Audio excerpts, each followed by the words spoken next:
Do you ever feel like your doctor dismisses you?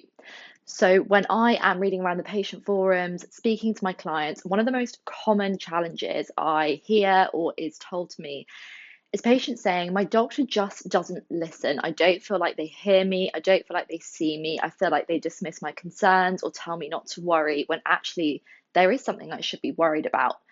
I've also been there too. I've had experiences with medical professionals where I have felt totally dismissed and left feeling like less of a human being as a result. From my experience, here are three really, really important things to consider. But before I jump into them, let me give you a little warning. If right now you are expecting me to jump a bandwagon which says, oh, yeah, all medical professionals are terrible, they treat patients terribly, and they have to change, you might want to close down the video now. In my experience, it is no use waiting for someone else to do something differently in order to change how you feel inside. It is not just a slow process, it's a process with no end whatsoever. What I'm going to give you instead is how I changed things for myself within me to make sure that I had the best relationships possible with my medical professionals so that there was no more being dismissed, no more feeling alone or unheard.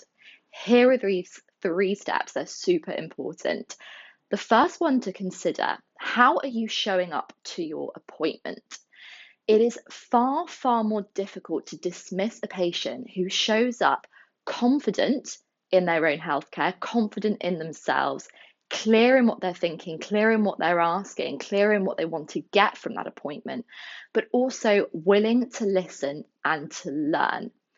Think about it. If I show up as an authority in my healthcare rather than crouching down like this and expecting my doctor to be able to read my mind, that doctor is far more likely to respond to me as with confidence. If I'm a confident patient, I'm far more likely to get the result I want from that appointment. The second step to consider, is that particular doctor, the right person to be taking that particular problem to?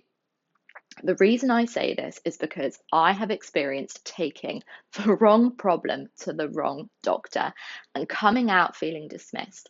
I look back on the situation and realize medical doctors are meant to practice medicine. They are trained to practice medicine, not holistic treatments, not therapy, not life coaching. So taking to them a problem which is inherently personal or emotional or mental, maybe that doctor isn't best placed to help you and it feels as though they're dismissing you when actually they're just not in a position where they can support you.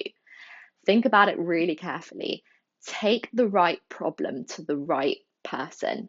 You wouldn't go to the fishmonger to buy meat and you wouldn't go to the butcher to buy fish. One little thing I will add in here. If you are an MEN1 patient and you have embarked down the holistic avenue as well, whatever you might be doing, alternative therapies, supplements, gut health, functional medicine, it is really important to run that past your endocrinologist. I am a big advocate that everything within MEN1 should be run past an endocrinologist because ultimately they are the ones who need to have oversight of your entire care. So make sure if you are embarking down a slightly different route, run it past your MEN1 doctor. Step number 3, ask yourself the question, do I feel aligned with this doctor? If I feel like the doctor is dismissing me, dismissing my concerns, do I feel aligned with them? And when I say aligned, what I mean is, do I feel as though I am comfortable sitting in a room with them, opening up and sharing what's going on? It is so important, even in medical professionals who, okay, may not be so emotionally switched on. Regardless of that, it is so important that you can firstly trust your medical professionals and trust your healthcare in their hands. They may well disagree with you. And I'll come on to this in a little bit.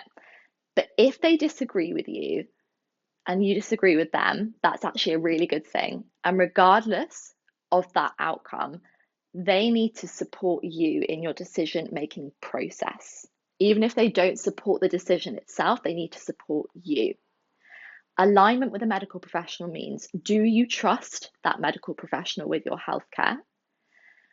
Do you feel that they support you in your decision-making process, even if they might have at one point disagreed with you?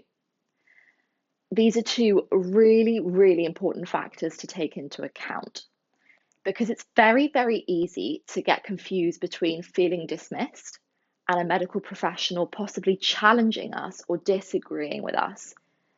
What you actually want in your medical A team is to have someone there who will speak the truth of what they see, ideally with love, kindness, and compassion. That's super important too. It's not an A team if everyone is agreeing with you the whole time. Why? Because you're never going to get anywhere. It's that process of sometimes being disagreed with, sometimes being told, no, you don't need to worry, and listening to that actually allows us to see things differently. Otherwise, we stay in the same place the whole time.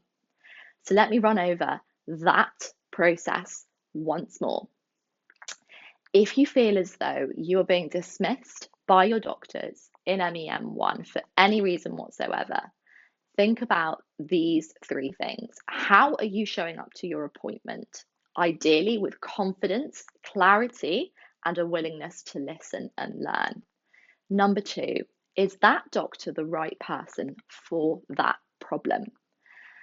If it's a medical problem, take it to a medical doctor. If it's something else, take it to the other relevant professional.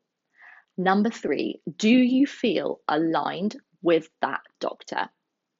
You need people on your A team who are going to speak to the truth of what they see.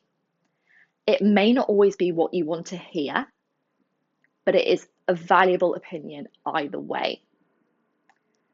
So it might mean sometimes they disagree with you, but you need to be able to trust them and feel as though whatever decision you make, they are supporting you in that process, regardless of whether they agree or disagree with the decision.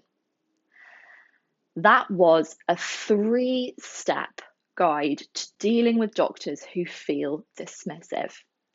This is the empowering version of building a strong healthcare team. Your A team, what I now call my A team, and I know it works because I've done it myself. I'm now surrounded by the best professionals in MEM1, the best professionals in other areas of health, a really strong patient community, and also a really, really loving and close personal circle of friends and family. I call it an A team for a reason, because A team get A-star quality results. Is this something you have already? Do you have an A team in MEM1? Or perhaps you're someone who's newly into the process and you don't quite know anyone yet. Or perhaps you've been in MEM1 for years and you just find that you've accumulated professionals, but you've not necessarily actively chosen them. Well, then my MEM1 team plate is going to be absolutely essential for you. And I'll tell you why. You need to make sure that your A team is made up of people who support you, people who understand and get it, people who are expert and qualified, and also yourself. You need to be a leader. It sounds complicated, but it's actually super simple when you follow this 3-stage blueprint that I've put together for you. It's actually only gone out to my close community as an email exclusive. If you're not on that list, not to worry. Click the link below and I will make sure that you get that MEM1 team plate so that as soon as possible you are building your A team, you're surrounded by the right people, and you are getting different, better and progressed results in MEM1.